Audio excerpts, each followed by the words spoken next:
मित्तल साहब, आपका स्वागत है इस विशेष कार्यक्रम में। आपसे बहुत हम बहुत चर्चा धन्यवाद। करने जा रहे हैं जी, वन नेशन वन इलेक्शन। क्या ये डेमोक्रेटिक रिपब्लिक ऑफ इंडिया में ये कॉन्सेप्ट वाइबल है, जहां का संविधान एक फेडरल कॉन्स्टिट्यूशन है?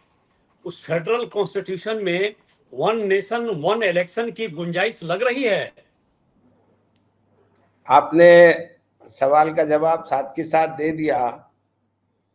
बेसिक बात क्या है कि ये इलेक्टोरल रिफॉर्म्स की बात है कायदे से, और ये पॉसिबल नहीं है क्योंकि आज के दिन जो सिनेरियो है उसको हमें 1951, 52, 1961, 61, 1967 जब पार्लियामेंट के इलेक्शंस पहले साइमल्टेनियस हुए थे, उसको उसके तजुर्बे को मद्देनजर रखकर जो उस वक्त की इलेक्शन कमीशन की ऑब्जर्वेशंस हैं, जो इलेक्शन कमीशन ने उस वक्त पाया, जो समस्याएं और खर्चा जिस तरीके से लगा, जितना टाइम इलेक्शंस कंडक्ट करने में लगा, और उसके बाद राष्ट्रपति और उपराष्ट्रपति के चुनाव की प्रक्रिया शुरू होती है, तो उसमें तो महीनों के महीने लग जाते हैं, आगे कुछ हो ही नहीं सकता है।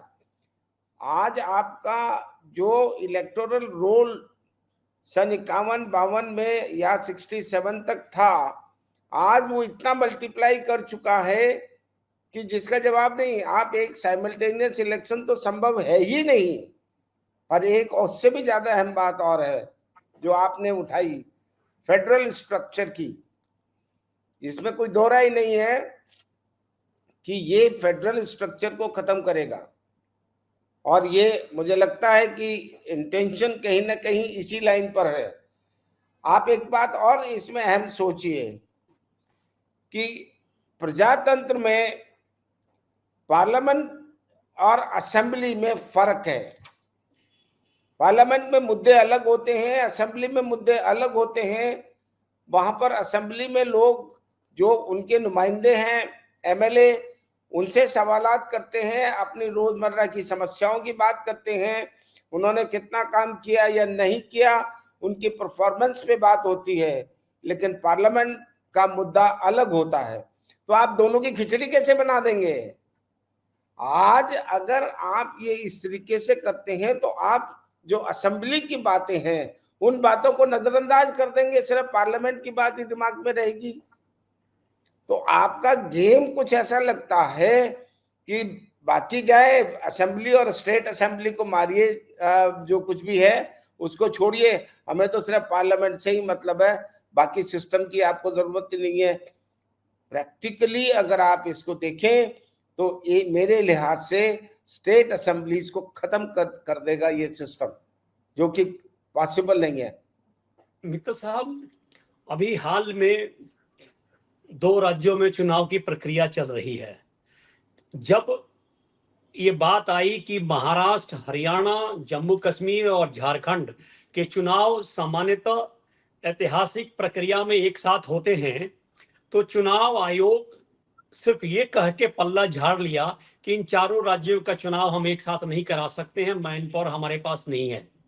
तो ये बताइए कि जब 4 राज्य के चुनाव एक साथ नहीं हो सकते हैं, तो पूरे देश में लोकसभा और विधानसभा के चुनाव एक साथ कैसे चुनाव आयोग कराएगा? चुनाव आयोग के पास कौन सा ऐसा मंत्र है? वो हो ही नहीं सकता, संभव नहीं है, चुनाव आयोग करा भी नहीं सकता। और एक और खास बात आप देखिए, आज जितने भी चुनाव होते हैं वो फेजेज में होते हैं। अगर 3 असेंबली 4 असेंबली, अब जम्मू कश्मीर में 3 फेज में चुनाव हो रहा है, पोलिंग हो रही है। इसी तरीके से अभी आप 3 असेंबलीज में या कहीं भी कराते हैं तो अलग अलग फेजेज में आप चुनाव कराते हैं, कहीं 3 फेज होते हैं, कहीं 4 फेज होते हैं। और आपको ध्यान होगा जब पार्लियामेंट का इलेक्शन हुआ तो कहां से कहां तक कितने फेजेज में चुनाव हुए थे अलग अलग असेंबलीज में। एक जगह से सिक्योरिटी फोर्स को ट्रांसफर करके दूसरी जगह भेजते हैं, दूसरी जगह से तीसरी जगह सिक्योरिटी फोर्स को भेजते हैं। आज के दिन जो लॉ एंड ऑर्डर और जो प्रॉब्लम्स, जिस तरीके से मास जो इन्वॉल्वमेंट है, लोग जितने भी आज हमारा रोल जो बड़ा है इलेक्टोरल रोल, उसको मद्देनजर रखकर ना तो ये पॉसिबल है, ना ही इसको कंडक्ट किया जा सकता है। ये एक शगुफाई लगता है, उसके अलावा मुझे तो इसमें कोई प्रैक्टिकेबिलिटी लगती नहीं है। मित्तल साहब, इस पूरे प्रकरण में यूनियन कैबिनेट ने इसको अप्रूव कर दिया, अभी ये अमली जामा पहनने वाला है। हो सकता है कि कोई दल, कोई ग्रुप सुप्रीम कोर्ट में जाए इसको लेके कानून बनने के बाद। आपको पूरे प्रकरण में इलेक्शन कमीशन की भूमिका कैसी नजर आ रही है? क्या इलेक्शन कमीशन कहीं से आपको क्रियाशील दिख रहा है, ओवर एक्टिव दिख रहा है कि वो इस काम को करने के लिए जो सामान्य रूप से इलेक्शन कमीशन देश में है वो तो सक्षम नहीं है, इसके लिए ओवर एक्टिव इलेक्शन कमीशन की आवश्यकता है। तो क्या प्रेजेंट इलेक्शन कमीशन का जो स्ट्रक्चर है इस बोझ को झेल पाएगा? देखिए, आपकी दो बातें हैं जो आपने कही हैं। नंबर एक तो इलेक्शन कमीशन की भूमिका, और दूसरी बात कि क्या इलेक्शन कमीशन इस बोझ को ढो पाएगा कि नहीं। दोनों बातों को अगर आप देखें तो आप एक बात बड़ी स्पष्ट है, इलेक्शन कमीशन की राय के बगैर, इलेक्शन कमीशन की राय के साथ साथ ये मुद्दा कोई आम मुद्दा नहीं है जो कि आप कैबिनेट ने पास कर दिया तो आप बिल ले आए, पार्लियामेंट में अमेंडमेंट कर दिया, उससे हल नहीं होगा। आप कोई भी सिस्टम बनाते हैं, उस सिस्टम में आपके पास तजुर्बा है, आज का नहीं। 67 में आपने उसके बाद डिसकंटिन्यू किया साइमल्टेनियस पोल। ये कह देना कि साहब क्योंकि असेंबलीज डिसॉल्व हो गई थी इसलिए उसको डिसकंटिन्यू किया गया, वही काफी नहीं है, क्योंकि उस वक्त का इतिहास बताता है कि उस वक्त प्रैक्टिकल नहीं था और सारा साइमल्टेनियस हो नहीं सकता था, इसलिए उसको उस वक्त इलेक्शन कमीशन ने कहा कि ये पॉसिबल नहीं है। आज तो इलेक्शन कमीशन की राय कोई लेता ही नहीं है। इलेक्शन कमीशन को भी इस मुद्दे को एग्जामिन करना चाहिए। इलेक्शन कमीशन अपने आप कर नहीं पाएगा क्योंकि उनके पास कोई जुडिशियल पावर तो है नहीं, ना ही कोई एडमिनिस्ट्रेटिव पावर है। वो तो जो सरकार फैसला कर देगी, इलेक्शन कमीशन होगा या नहीं होगा वो तो अलग बात है, उसी को इम्प्लीमेंट करने की बात करेंगे वो। लेकिन ये मुद्दा जो है मेरे हिसाब से इंडिया ब्लॉक को बहुत गंभीरता से लेना चाहिए। इंडिया ब्लॉक सारे मुल्क में लोगों को समझे और समझाए कि ये चीज जो हो रही है ये बिल्कुल हो नहीं सकती है, ये गैर कानूनी है, संविधान में ऐसा नहीं हो सकता। आप फेडरल स्ट्रक्चर को खत्म नहीं कर सकते और आप असेंबलीज की अहमियत को खत्म नहीं कर सकते। आप तो एमएलए को घर बैठा देंगे। एमएलए की क्या औकात है? कौन पूछेगा एमएलए से कि भाई आपने ये काम किया कि नहीं किया? मैं आपसे कहना चाह रहा हूं, एक पार्लियामेंट्री कॉन्स्टिट्यूएंसी में 8 असेंबलीज होती हैं। अलग अलग असेंबली कॉन्स्टिट्यूएंसी के मुद्दे अलग अलग होते हैं और अगर एमएलए जीता हुआ अपने इलाके में जाता है तो क्षेत्र में लोग पूछते हैं उससे, भाई तूने ये काम किया, ये नहीं किया, ये किया, उसका असेसमेंट होता है।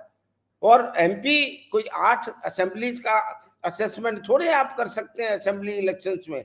तो इसलिए मेरे को समझ में नहीं आती कि पार्लियामेंट को असेंबली के साथ जोड़ने का कोई तुक नहीं है, एक्सेप्ट सिर्फ एक ही कारण हो सकता है कि साहब आप उम्मीद करते हैं कि पार्लियामेंट की हवा में, पार्लियामेंट के जज्बात में और पार्लियामेंट की आड़ में आप असेंबलीज को भी कैप्चर कर लेंगे और आप असेंबली सरकार बना लेंगे स्टेट गवर्नमेंट में। मेरी राय में वो संभव नहीं है और वो नहीं होना चाहिए। ये संविधान के खिलाफ भी है और ये बेसिक जो फंडामेंटल इलेक्टोरल प्रोसेस है जो हमारा, जिसके आधार पर चुनाव होता है, ये चुनाव प्रक्रिया के खिलाफ है। ये फेयर इलेक्शन नहीं हो सकता है किसी भी हालत में। मित्तल साहब, ये पूरे प्रकरण को सरकार ने लेजिटिमाइज करने के लिए एक पूर्व राष्ट्रपति के हाथों ये संवैधानिक बॉडी बना के वन नेशन वन इलेक्शन की प्रक्रिया को पूरा किया है। सरकार कॉशियसली इस पूरे कॉन्सेप्ट को संवैधानिक जामा पहनाते हुए लेकर आई है। तो अगर मामला ये है तो ये कैसे रुक सकता है?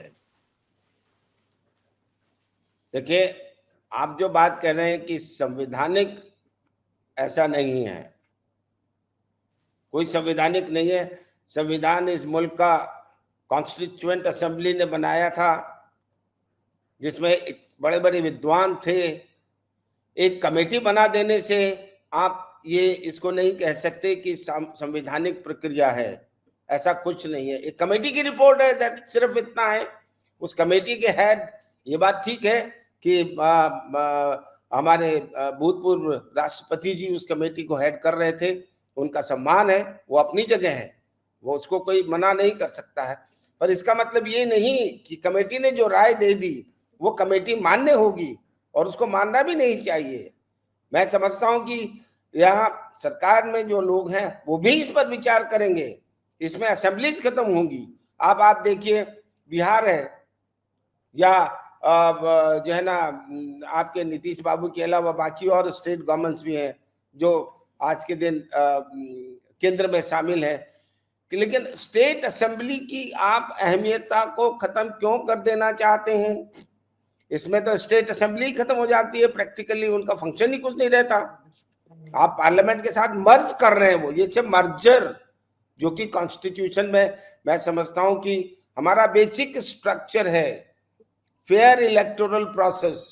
फेयर इलेक्टोरल कहाँ है? असेंबली का अलग है और पार्लियामेंट का अलग है, तो आप उसको मिक्स नहीं कर सकते। आप एक चीज देखिए, आपने कारपोरेशन को अलग क्यों करा? आपने पंचायत को अलग क्यों किया? वो इसलिए कि उनके मुद्दे भी अलग हैं। कारपोरेशन का चुनाव होता है तो कारपोरेटर से कोई उसी तरह के सवाल पूछे जाते हैं, नाली कूचे के सवाल पूछे जाते हैं कि आपने नाली खड़ंजा ठीक नहीं कराया। असेंबली में दूसरे तरह के मुद्दे पूछे जाते हैं, पार्लियामेंट में दूसरे तरह के इश्यूज आते हैं। तो ये कंपार्टमेंटलाइजेशन जो हमारे यहाँ है, इसका बहुत बड़ा मीनिंग है, और इस मीनिंग में परफॉर्मेंस जो हमारे नुमाइंदों की है उसको गिना जाता है, उसी के आधार पर चुनाव होता है और उसी के आधार पर परफॉर्मेंस का जजमेंट होता है। अगर आप उसको नहीं चाहते तो वो एक अलग बात है, पर मैं ये समझता हूं कि आपका जो बेसिक स्ट्रक्चर है इलेक्टोरल प्रोसेस का, ये आपका बेसिक स्ट्रक्चर को खत्म कर देगा, और आपका फंडामेंटल जो इश्यू है फेयर एंड प्रॉपर पोल, वो इसमें किसी भी तरीके से नहीं हो सकता है। और मैं समझता हूं कि इलेक्शन कमीशन की जो पुरानी रिपोर्ट्स जिनका मैंने हवाला दिया, अगर उस पर कोई गहराई से ध्यान करेगा, कुछ मैंने पढ़ने की कोशिश भी की है, उसमें टाइम फैक्टर भी है, उसमें खर्चा भी ज्यादा अब है, अब होगा जिस तरीके से उसमें कहा गया, तो ये सब, और मैन पावर भी ज्यादा चाहिए। तो इन सब चीजों को मद्देनजर रखते हुए मेरे हिसाब से ये जो कदम है ये कोई मुनासिब नहीं है, ये संविधान के आधार नहीं है, और सही मायने में ये डेमोक्रेसी को हिट करता है। मित्तल साहब, इस पे हम आगे और चर्चा करेंगे आपसे, जब भी इस तरह के मुद्दे आएंगे। आप हमारे साथ जुड़े, आपका हार्दिक धन्यवाद। Thank you so much. बहुत बहुत धन्यवाद आपका। और आप हमसे जुड़े रहने के लिए सब्सक्राइब करें YouTube पर, फॉलो करें Twitter पर और लाइक करें Facebook पर। और ज्यादा जानकारी के लिए आपको टाइप करना होगा सिर्फ न्यूज़ नशा।